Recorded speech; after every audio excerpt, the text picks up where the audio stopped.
Olá pessoal, mais uma aula do professor Jamer e aqui vamos falar de produção vegetal. A cultura dessa vez é a soja. Para vocês do segundo ano vamos falar de retomada de conteúdo, tanto aquilo que a gente já aprendeu em outras cultivares, em outras culturas, arroz, café o ano passado, e agora a gente vai falar de soja, recapitulando o que a gente já falou em sala de aula e também já trabalhou no Classroom. A soja, pessoal, a soja é a principal cultivar e cultura plantada no nosso país. É a cultura que está desenvolvendo cada vez mais, ganhando espaço no mercado e é o que traz mais benefícios hoje ao produtor. A cotação do mercado hoje, para vocês terem ideia, está R$ 100 a saca de soja. Hoje, dia 1 de junho de 2020. É uma cotação bem alta, soja já teve com preços mais inferiores a esse. E esse preço às vezes faz crescer o olho do produtor. E aqui a gente tem uma história da soja no país, é bonita de se ver, uma história que começou há uns 20 e poucos anos atrás e vem crescendo cada vez mais. A soja ela entrou no Rio Grande do Sul há muito tempo, mas começou o cultivo de soja através dos gaúchos quando eles encontraram a chave para poder fazer com que o negócio prosperasse. Conseguiram ver que as calibrações das máquinas de trigo, para plantar trigo, para fazer o preparo do solo, não era tão diferente para fazer o cultivo da soja. E isso agregou para eles uma grande importância para eles arriscarem e fazendo um bom preparo do solo, colocar a soja para prosperar lá, para desenvolver. E essas técnicas foram aprimorando e eles conseguiram colher bons resultados. Isso favoreceram eles, fortaleceram ainda mais. E uma história que muita gente não conhece é que eles, em 1990, foram para o Cerrado. E uma música gaúcha que conta bem a história disso, na minha opinião, que eu consigo ilustrar, pensar no que aconteceu, é Brasil de Bombacha. Escuta aí. Guardando os limites do sul do Brasil, o gaúcho migrou para o norte e do norte mudou o perfil. Deixou para trás a campanha e a beleza dos campos dobrados e se foi a buscar nova vida numa terra de mato fechado. Este é o Brasil de Bombacha, é a saga da raça guerreira. Nos fundões desta pátria se acha um gaúcho abrindo fronteiras. Este é o Brasil de Bombacha, é a saga da raça guerreira. Nos fundões desta pátria se acha um gaúcho abrindo fronteiras. Então, eu acredito que essa música ela conta com leveza o desenvolvimento do nosso país através dessa mão de obra dos gaúchos, porque os gaúchos subiram lá no Cerrado após as informações e também trabalharam com essas informações, algum deles com a Embrapa, devido aos solos. Os solos eram conhecidos pelo Brasil que eram solos improdutivos, solos inférteis. E, na verdade, faltava um pouco mais de pesquisa sobre a condição verdadeira do solo. O solo tinha um grande potencial de acidez, e essa acidez inviabilizava o desenvolvimento das plantas. E a partir dessas informações, os gaúchos foram trabalhando e usando as técnicas que eles utilizavam já lá no Rio Grande do Sul, aprimoraram e colocaram lá no Cerrado. Hoje nós temos resultados que estão sendo colhidos cada vez mais, cada ano que vai passando as coisas vão melhorando, cultivares que vão sendo posicionados, e a gente tem lugares que estão colhendo tantas sacas a mais do que o sul mesmo. Então, Tocantins está também colhendo grandes frutos nessa parte de técnicas que fitotecnia estão utilizando, estão passando conhecimento agora para o sul. Então, é muito bom de ver que as informações que foram levantadas hoje está sendo de grande aproveitamento, né? Então, Eu vou falar também sobre algumas coisas sobre o mercado da soja no país. O mercado da soja no país, a parte interna, também é de desenvolvimento de grande aptidão. Mas o mercado externo tem um grande rendimento. Sei que a cotação de Chicago está cotando um valor bem alto para a soja, então a gente pode trabalhar a soja como commodity. A commodity, você está com ela em campo, mas já tem um valor agregado no mercado que a gente já vendeu ela, né? A gente já trabalhou com ela e tem uma segurança de mercado melhor. E ela é a principal commodity do nosso país. Tem várias outras commodities. O milho é uma commodity também que você pode estar trabalhando no campo já com ela com uma segurança de venda. Então, esses vai segurar a nossa lavoura também para...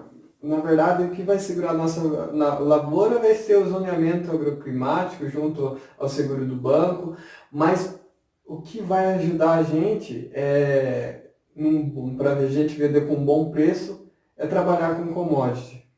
Tá? O nome científico da soja é Glycine max, recapitulando para vocês, classificação botânica, família Fabaceae. É a mesma família do feijão, né? A mesma família do feijão, porque a característica da soja e do feijão, às vezes elas não são tão distintas. E ela tem uma característica bem que são parecidas, né? Como a fixação biológica de nitrogênio, que as duas têm uma concentração que faz, e através de umas características morfológicas que eu já vou falar. A classe é Magnopsida. A Magnopsida, e aqui eu coloquei entre parênteses dicotiledônea. Por que dicotiledônea? As dicotiledôneas, elas têm uma raiz principal e outras secundárias. Essa raiz principal aqui vai ao longo do solo em geotropismo positivo, e esse geotropismo vai em busca sem impedimento físico, vai desenvolver melhor e vai ajudar nas raízes secundárias. E além disso, uma característica das dicotiledôneas são as nervuras reticuladas. A gente consegue encontrar nas plantas dicotiledôneas. Características botânicas e morfológicas. A presença de nódulos na raiz. Essa presença de nódulos na raiz pode ser confundida e não deve ser confundida com um patógeno. Às vezes uma pessoa que não tem conhecimento retira a planta e ainda não agregou isso ainda para a vida dela, que esses nódulos faz a fixação biológica de nitrogênio. Então é um benefício para a planta. Tanto é que antes de ser semeada, antes de colocar ela no campo, é bom que faça a inoculação dessas sementes para que a gente coloque esse bradyrhizóbio. O bradyrhizóbio é o que vai fazer essa fixação biológica de nitrogênio, que vai ajudar bastante nessa ação de desenvolvimento da planta. Ou seja, tem condições que o bradyrhizóbio vai ajudar na aceitação do nitrogênio, que vai diminuir essa concentração de nitrogênio na minha fórmula de NPK, no meu adubo de cobertura, no meu adubo de plantio. Vamos analisar a condição de inoculação. Se está tudo bem, então a gente tem um benefício a mais nos nossos cultivares de soja e também no cultivar de feijão, que faz parte da característica dessa família da Fabaceae.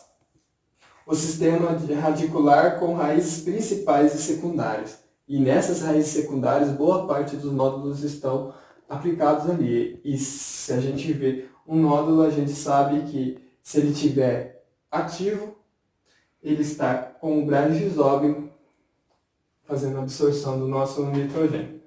Então, uma coisa que é bem bom saber, que na nossa corrente sanguínea existe a hemoglobina. A hemoglobina ela tem uma boa função, que é tirar o carbono que está dentro das nossas células sanguíneas e expelir para fora e deixar apenas as células oxigenadas apenas com oxigênio. Agora, nesse sistema radicular, existe uma molécula chamada leg-hemoglobina. A leg-hemoglobina, ela faz o oposto. Ela tem que tirar o oxigênio que se acumula na célula bacteriana. Então, esse oxigênio é retirado para apenas ser absorvido o nitrogênio, que é a função básica dessa cianobactéria, que favorece ela absorver o nitrogênio para ela sobreviver e ainda, após esse ciclo, ela ainda disponibiliza para a planta. É uma ação que ajuda no desenvolvimento das plantas. Então, falando um pouco mais sobre transgênicos, o que é o transgênico? Qual que é as dúvidas que geram quando falam sobre transgênico? O que acontece por trás dos bastidores falando? É a obtenção do transgênico. Aqui tem um ciclo, como é que acontece? Na verdade, não é um ciclo, ele começa do 1 e vai até a etapa 8, tá? É preciso ter a bactéria, no caso do Bacillus thuringiensis. A gente tem a bactéria, o que aconteceu? Ela está aqui, tá?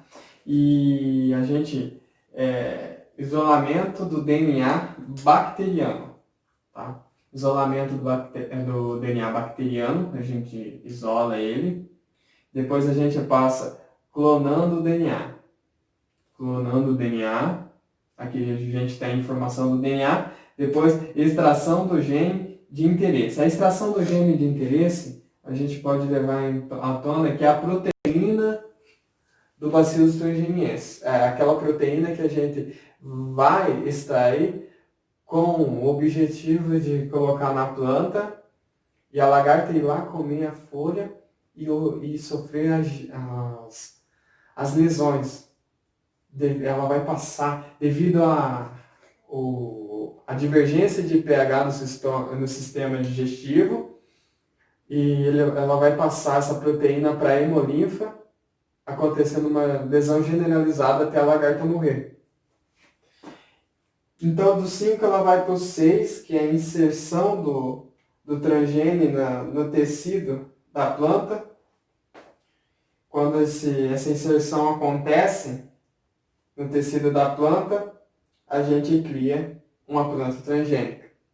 Então, essa planta transgênica foi a partir do gene desejável, a gente colocou no tecido da planta, e o que a gente tem que fazer? Fazer a reprodução dessa planta, fazer a reprodução dela. Então, assim a gente obtém um gene modificado, tá? O tempo de cultivo da soja, entre o ciclo da soja, varia de 100 a 160 dias. Aqui está envolvido o ciclo precoce ou o ciclo tardio. E aqui, ó, a temperatura ideal de 20 graus a 30 graus para o desenvolvimento da soja. E é importante salientar sobre o vazio sanitário. Este ano o vazio sanitário foi até 15 de maio. Tem anos que existem alguns decretos que antecipam esse dia aqui do vazio sanitário. O estado de Goiás estava multando por hectare, por soja viva, R$250. E a multa ela pode ser diferente para cada estado, tá? E o que é o vazio sanitário? É um período de 60 dias que a gente tem que estar controlando a soja nesse período para que ela não apareça nos hectares. Por quê? Porque a gente tem um grande objetivo de controlar a facóspora, que é a ferrugem asiática, diminuir a incidência dela, para quando a gente estiver trabalhando com a soja no período correto, então a gente não sofre tanto com a disseminação dela. E aqui, o vazio sanitário, ele proíbe a ação de germinação, qualquer tipo de trabalho operacional, colheita, até nessa data. Essa data aqui, o que tem que fazer? Parar o ciclo de alguma forma, colheita, tirar a soja do campo. Aqui tem um desenho morfológico de uma planta de soja, né? A gente tem que É bom sempre conhecer uma planta de soja. A próxima aula a gente vai estar falando de estágio vegetativo. Aqui ó, a gente consegue enxergar aqui um trifólio, folha trifoliada, tá? Pecíolo, né? Onde que está segurando as folhas. As gemas axilares, onde tem o pecíolo, ela fica embaixo aqui a gema. Ponto de crescimento, né? Onde que está aqui onde está exercendo, onde que tem alguns meristemas, né? Onde que está acompanhando o fotoperíodo. Aqui são os cotilédones ainda, o hipocótilo. Aqui o hipocótilo. Superfície do solo. E as raízes laterais. Os nódulos aqui ó, estão apresentados aqui onde está o lugar de rizóbio, onde vai fazer a fixação biológica de nitrogênio, né? A raiz pivotante e as ramificações dela, onde está uma boa parte dos pelos absorventes, que é onde faz a absorção dos nossos nutrientes. Então, gente, por hoje é só. A gente vai parar por aqui, mas no próximo vídeo a gente vai estar falando sobre os demais temas, pragas, doenças, para a gente fechar com chave de ouro esse tema que a gente já vem estudando desde o tempo lá das nossas aulas e agora está estudando de forma online, né? Produção vegetal online. E já vou falando para vocês, se inscrevam no nosso canal, vai lá, acione o sininho para receber as notificações dos nossos vídeos, tá? E também acesse a plataforma do Classroom, não deixe de fazer as atividades. Muito obrigado, um abraço.